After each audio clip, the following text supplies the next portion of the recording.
Could you tell me about a time you made a mistake? When I first became a team leader, I tried to take on everything myself, from the day-to-day operations of the team to making all of the big improvements. I quickly learned that the best leaders know how to delegate effectively so that work is done efficiently. Since then, I've been told I'm smooth to work with, and I believe a lot of this has to do with my ability to delegate effectively.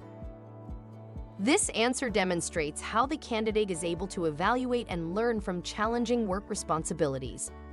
It's a great example of how to turn a mistake or a negative, like the tendency to micromanage, into a positive skill like the ability to delegate. I'm the kind of person who tries to learn and grow from every mistake. Years ago, a team I was working on failed to continue, and we were told it had to do in part with our demos. Over the next 6 months, I spent much of my free time learning how to have a better presentation. Since then, I've been continuously praised for my demos. This response skillfully reduces the level of the candidate's culpability for a critical work review by casting it as a team failing, then explaining how he took the initiative to increase his personal skill set to ensure that his team did better in the future. It highlights both his desire to learn and his dedication to being a strong contributing team member.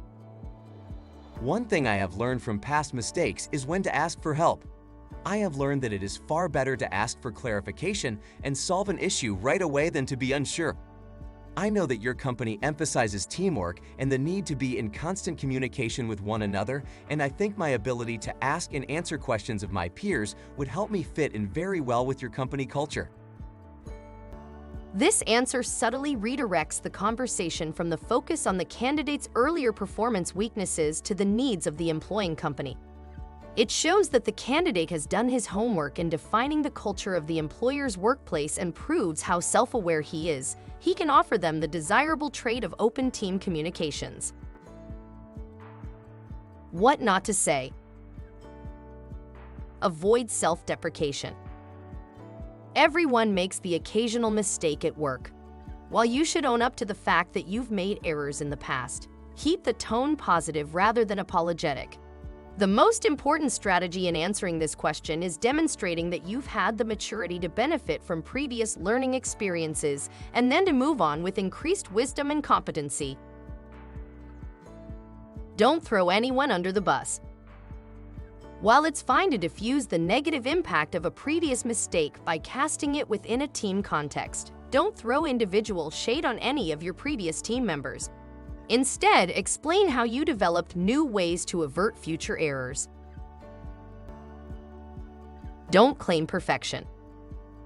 Under no circumstances should you try to duck the question by claiming that you don't make mistakes. The hiring manager knows better. Possible follow-up questions. Why should we hire you? How do you define success? How do you handle stress? To follow more videos like this, don't forget to subscribe to our channel.